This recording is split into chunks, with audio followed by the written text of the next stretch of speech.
Good afternoon and welcome. We're happy you can join us on today's segment of Nigeria Now, where we will be looking at some of the issues that are affecting Nigeria, especially with regards to the hardship and hunger in the land. We're seeing that the federal government is set to share about 42,000 tons of grains, and then also we will be looking at the fact that Senate are having a sitting to review the 1999 Constitution, and then we're also having the reps trying to profile a solution to maybe the way things are going in the country. Possibly, maybe we should actually start practicing the parliamentary system of government and no longer the presidential system of government. So we'd love to hear what your views are concerning these topics or actually issues we would love to discuss. You remember you can join us live on Facebook and in YouTube. I am Stella Elisha Dasham, and I'll be doing the program together with Rachel Tansy. Good afternoon. Afternoon, Stella. How you doing? I'm fine. How about you? I'm great. Thank you so much, Rachel. All right, so let's start with the grains. I mean, you and I think we saw that was it last week or so, when the government promised to share about 120,000 tons of grains. And when we're talking about grains, we're looking at gari, maize, and other, grains as well. I mean, and then when I saw it, the first thing that came to my mind was the fact that with the grains, we should also have beans. But I didn't hear beans being mentioned. But I hope that it will. Because the reason why I said that, Rachel, remember where we saw that, protein is quite expensive. So I was thinking that the plant protein should be part of the grains. And then we're saying that they're also talking with farmers, talking about millers that are into rice, and they promise that from the reserve they have about 60 tons of those grains, so just to complement the 42,000 tons of grains that the government will be giving to the vulnerable. In fact, the government was very specific, the fact that these grains will only be going to the needy. And the question will be, how will you know who the needy are? And they said they will be working with the DSS, NEMA, so they actually have the statistics and index of people who are actually extremely poor. And then Rachel, I said, right now, as it is in Nigeria, everybody needs this grain. Because if you will go down to know how much, you and I saw it, and then we it seems as if we can't talk about hardship without going back to the fact that how much is grains in the market, how much are other things. If I write down to have a plate of jollof rice is quite expensive. How much are all the vegetables you will be needing, tomatoes, onions, and the likes of it. But then here we're seeing the government in their own way. We remember on the 7th of February, they were giving I think 7 days or so coming from the court to actually do something on regulating the price. And then we're seeing analysts, economics, everybody coming out with, with the way the government is presently, it will be difficult because we do not have, what will I call it now? We don't have total control over the way we can actually say we want to control the price of commodities in the market presently. But looking at the step the government is going, with this 40,000 tons, and I really, because they will definitely need the governors and other people to help them in the share. I'm concerned because the palliative that came from the government, because this grain is meant to be free, Rachel. Now, the palliative that was supposed to come last year when the removal of the fuel subsidy, I really do not know how many people were able to access that palliative. I don't know of any of my family members. I don't know any of my friends. In fact, I don't know anybody that either. Actually, I just heard it from a distance. Okay, so place actually got the grains, and then it was not even enough. So right now, I'm just I'm just wondering, and I know that Nigerians are also concerned. How is the government going to do this effectively to make sure that everybody that is a needy person, as the government has stated, will actually get these grains? Stella, it's at this point that I will honestly say with no reservation that the government of Nigeria, the federal government, is doing absolutely nothing to curb hardship, Stella. They are doing absolutely nothing. We can start from last year, the palliative.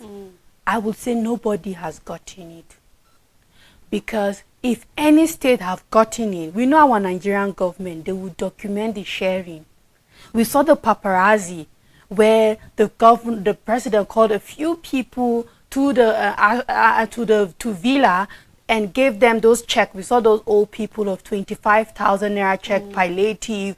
We saw that. After that, who else got it? It stopped there at that paparazzi. So that is paparazzi. Because trust me, if the government with palliative, we remember when President Tinubu said is to target 15 million households. Sele, even if 1 million households should get palliative in Nigeria, we will know. Even if it is just 500,000 people that got palliative in Nigeria, we will know. Except if they are taking it to some part of Nigeria that the people don't have voices, or for some reason camera crew couldn't get there, or there's just no how we could have gotten a feedback. But on the plateau, we should have heard that palliative went, even if we can attest for other states because we are not there. What about where we are? Where I think we saw the bag of fertilizer anyway coming from the governor, coming from the state level. From the state level, but not the federal government. Now, this is why I said is at this point that I would believe, and Nigerians can argue that with me, that there's absolutely nothing that the government is doing to ease hardship. Now, first of all, you started at over 100,000 metric tons of grain into the market to crash the prices of goods in the market. Then now you're down to 42,000 metric tons of grain for the vulnerable. Now, no matter what the English is, this is still palliative. This is still nothing but palliative. We haven't received the first palliative. What makes Nigerians think we will see this palliative? And it's just the same thing, the same narrative, just twisting the English, twisting the story, and then it feels like they're trying to do something different, whereas it's the same thing that nobody have seen the result for the past day. Now, let's go on. Okay, it's 42,000 metric tons. 1 metric ton is costs to 1,000 kg. So that's basically just 42 million kilograms of grains. Now, who are the poorest of the poor if we're going to bring it down? Let's assume, yes, the federal government had their statistics, is accurate, they know exactly who they are going to give. Let's not forget that the index of poverty rate in Nigeria is over 100 million. Now, let's bring it down that the poorest of poor is within 30 to 40 million, right? Let's leave it at that.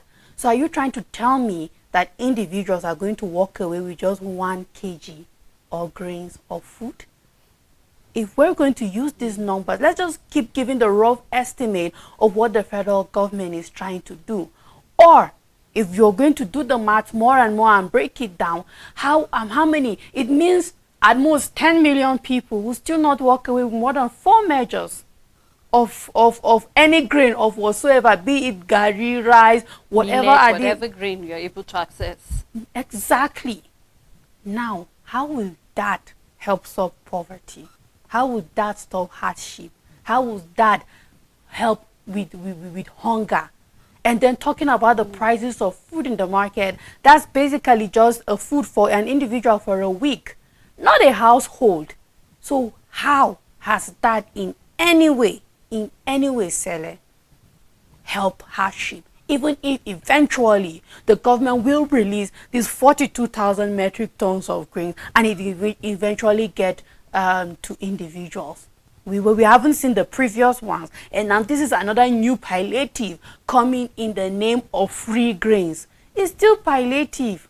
We've not seen the previous palliative. You're still promising us more palliatives on the previous palliatives that have not been seen. And you just see the government just beating around the bush, going in circles, and nothing is happening.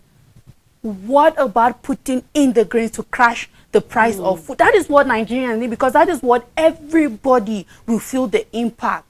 The poorest of the poor, the vulnerable, the middle class, that is what everybody will feel the impact of. Why are you not going for that first option that feels that is going to feel that Nigerians will feel more impact, and then you're now still going for a palliative option that you have not been successful with the first palliative promises, and now all of that. So I mean, the Nigerian government can just keep playing with our intelligence cell and just keep, but I'm hoping to really see a government that is willing and ready to do the work that truly will curb hardship. But as far as I'm concerned, nothing so far the government is doing is really out there targeting or the ease of hardship in the country. Rachel, really, looking at this arithmetics, you just actually try to dissect this whole thing. and then you really know that, you know what, this will not go in any way to reduce the hardship on Nigerians. Yeah. Because if this is just a way to make Nigerians not to go out to the street again to Yeah. protest, because we've already seen protests in some part of the country, Kano, Niger, Ondo, and other states as well, where we're seeing Nigerians coming out to express their grievance in what is happening. Or if this is in a way to actually avoid the court order coming from Falana that actually sue, or if this is a way to actually stop Labour from going to strike, which they said they will go, and we're seeing that even the meeting they had with Labour ended in deadlock as usual, because of course I wasn't expecting anything meaningful out of the meeting they were going to hold, because I was very certain that with what Labour brought to the table, federal government of course cannot meet 1 million naira minimum wage. Yes. Neither can federal government do all of the other things that they are stating. We already saw the fact that they said they'll start paying the wage, that because we were aware that the wage reward was just for 2 months, and so the federal government is resuming to continue the payment of that wage reward federal workers, and I believe down to state and also local government areas. And you remember, we're also looking at the back and forth coming from this present administration and with opposition, where the opposition is firing them, telling them, you know what, we're beginning to turn out to be another country, because the way we are going with the hardship in the country, eventually we will even be worse than Venezuela, precisely. Eventually, because from the way things are, crime is high there. We're seeing they do not have food, mortality rate is very high. So terrible. Everything seems not to be working. And if you look at Nigeria, to be honest, with the way things are moving, if the government is not really ready to do things, we will go in that way. Yeah. We're already seeing the Prime Minister coming out to tell us, you know what, the government can no longer continue paying. The debt is high already on the government. We can no longer continue paying. So what are we saying? And I mentioned that if the government should listen to that advice coming from the IMF, that is a suicide mission. And it is going in that way, Rachel. Right now, the prices of food commodities no longer month by month again. The prices is every day is increasing. So I do not know how the MBS will be releasing the figures right now, because before they would say food inflation is 33 point something percent month in month, but right now it's no longer month by month again. It's now going to be daily. Daily too, so I wonder how they will keep releasing that. And believe me, once there is no food, you cannot even talk about any other thing. People have come out, okay, if you are supplying this food, how about the demands of Nigerians? Can you meet up with everything? And I made mention of the fact that, okay, you're giving, let's say, for example, a Nigerian individual, because it's not even going to take a household, get 1 measure of gari. How about what you do the gari? Are you supposed to soak it? Where's the sugar? Are you supposed to cook it? Where are the vegetables? So when the government is coming out with ways to cushion the effects of hardship, I think they can do better than what they are doing presently. Because believe you me, Rachel, when you go to the market, and you hear the prices of foodstuff, you will really, really know that a lot of things is happening in this country. And no wonder we're even seeing the Northern Forum, where we saw the Sultan of Sokoto saying that they can no longer even talk to their subjects. For how long can you tell them to be quiet? And let the government not be deceived that the fact that Nigerians are quiet does not mean that all is well. You never can tell what they are cooking. It will just take you unaware one day. And then you see Nigerians mounting in front of Aso Villa. Of course, you can't kill them. They are exercising their fundamental human right. You are not doing well, so you have to do something. So I'm actually hoping, Rachel, I mean, when you talk about this, it's very difficult for you not to get emotional, because we are directly affected, whether you're talking about the cost of food prices or the cost of transportation. Everything right now is very, very expensive in the country. So we're hoping that our leaders realize that, you know what, you need to do more. 42,000 will not do anything of grains. It will not do anything. So we hope to see that they will do better. Now we're saying that ever since Nigeria started practicing the civilian government, in the First Republic, we're actually doing what was called parliamentary system of government, where we have the Prime Minister and then we had the head of state. So they actually work currently together. And most times, the Prime Minister is mostly a monarch. For most countries that practice that, I mean, we can take it back to during that of the Fabalewa and Awolowo time, before the military actually hijacked it. Now, it was easy for the military to hijack it.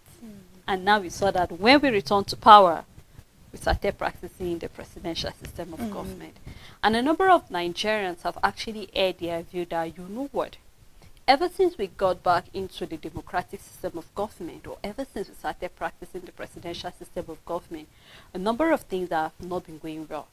Now, Richard, we have three arms of government. We've said this before. We have the executive, we have the legislature, and we have the judiciary. And ideally, these three arms of government are supposed to be equally powerful. None of this arm is supposed to be more powerful than the other. Why? Because we have something that is called check and balance. Now, where we see that you're going this way, we check on you and we balance it back. But that is not what we are having in Nigeria presently.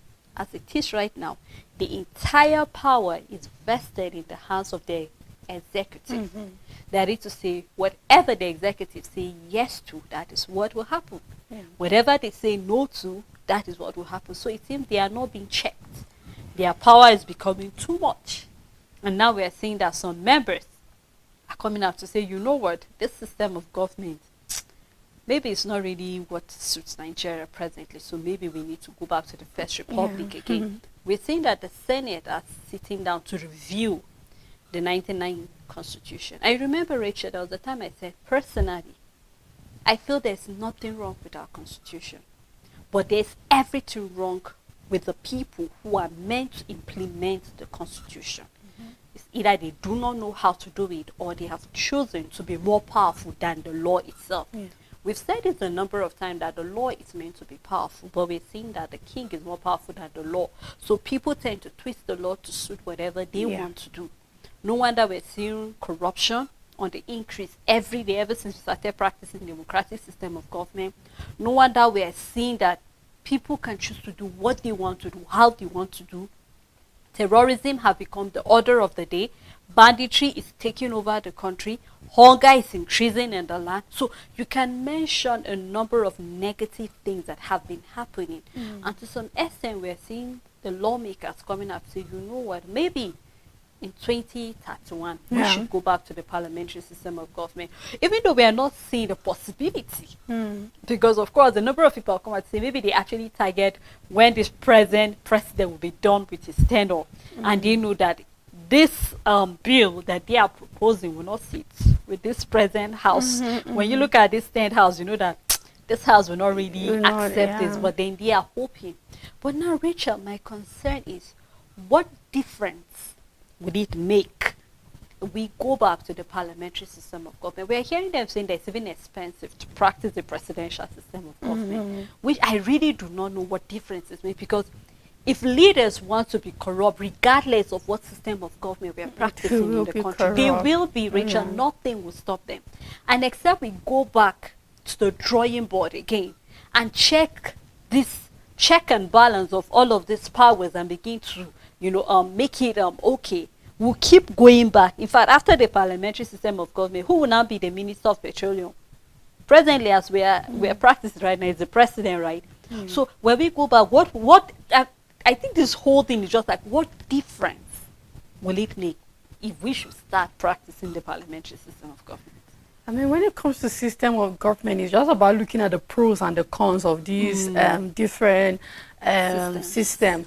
Like for the parliamentary, I believe that one of its pro is the fact that the president doesn't have veto power, unlike the presidential system of government. That is, there is so much check and balance that everything the prime minister has to do is not with agreement from the legislature, is not without the no of the parliamentary, and then there is consistent check. Well, when we have the presidential system, the executive power, the veto power, the president can do whatever he wants to, just as we're having Minister of Petroleum still being the president and all of that, and being the chief commanding officer of the federation and all of that. And then we can also look another pro again. When it comes to parliamentary, for example, that is, there's no absolute separation of power for the legislative, the judiciary, and then the executive. It's just closely related. So we see a government that works with synergy, while when it comes to parliamentary, they have separate. You know, legislative have their own power, judiciary is higher, and all of that, and then the executive, and then all of that. Now, my only concern is that for these 60 lawmakers that are moving for this, right, is they are not even, they do not, their reasons, their number one reason, which is clearly out there, is the fact that presidential system is expensive. That's the only thing. That is their only reason. I wish their reason will be more on focusing on the pros of the parliamentary system of government, where we will be able to say, for example, ministers. We are not going to start taking ministers from elsewhere. Ministers still come out from the legislators. That is already people that have already been voted in the are part of the parliament. That's where you take out your ministers from. We don't have to start looking for people elsewhere.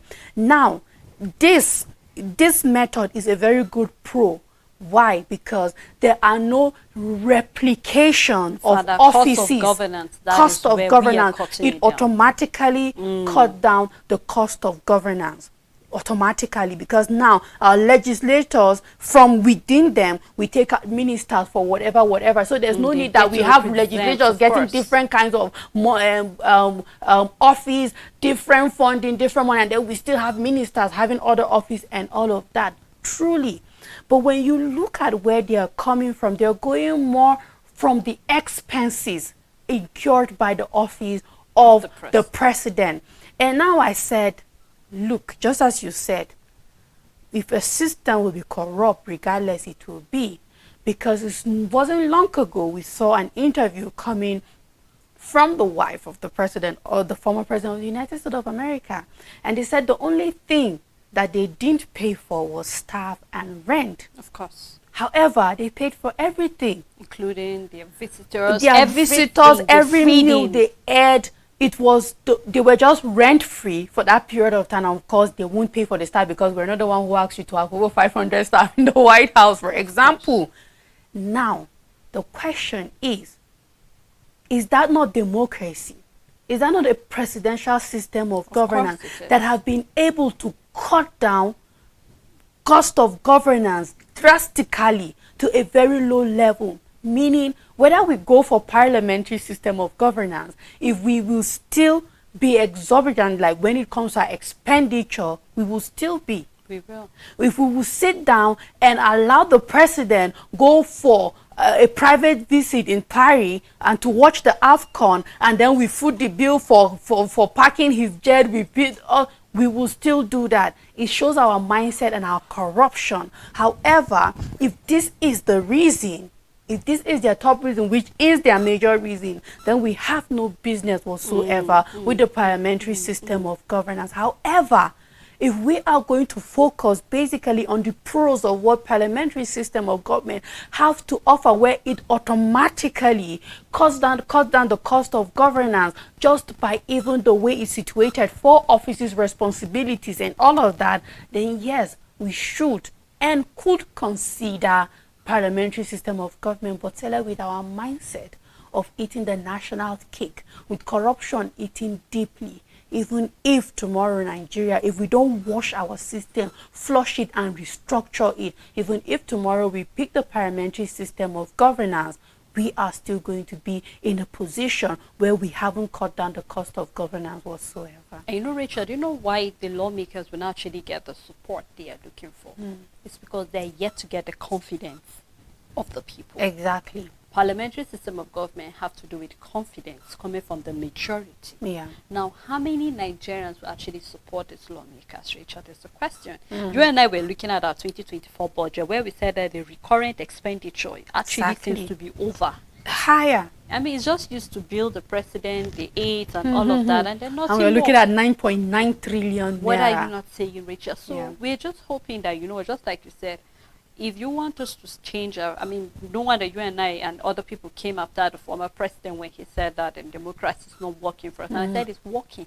It's just the people It that are is the not people. that are Yeah. not the right people to actually, you know, govern the country, you actually lead the country, and that is why we are where we are presently. Well, Rachel, there's a lot to say. We're There going to is look a at lot, this yeah. system of government, but we hope, regardless of which system of government we choose to practice in Nigeria, I'm looking forward to a Nigeria whereby the check and balance will be back again. Yeah. I'm looking forward to a Nigeria where the rule of law will take its place. I'm looking forward to a Nigeria whereby everybody will know that you are accountable, that Yeah. integrity, transparency, accountability will be our watchword regardless of which position you are in. And I think with that, you'll be able to have the confidence of Nigeria when you say you want to do this. With the hunger in the land, of course, Nigerians have a lot to think about and to actually support you in that. But let us just see how this whole bill will turn out to be eventually. Well, Rachel, thank you so much. You're for welcome, doing this with Sele. me.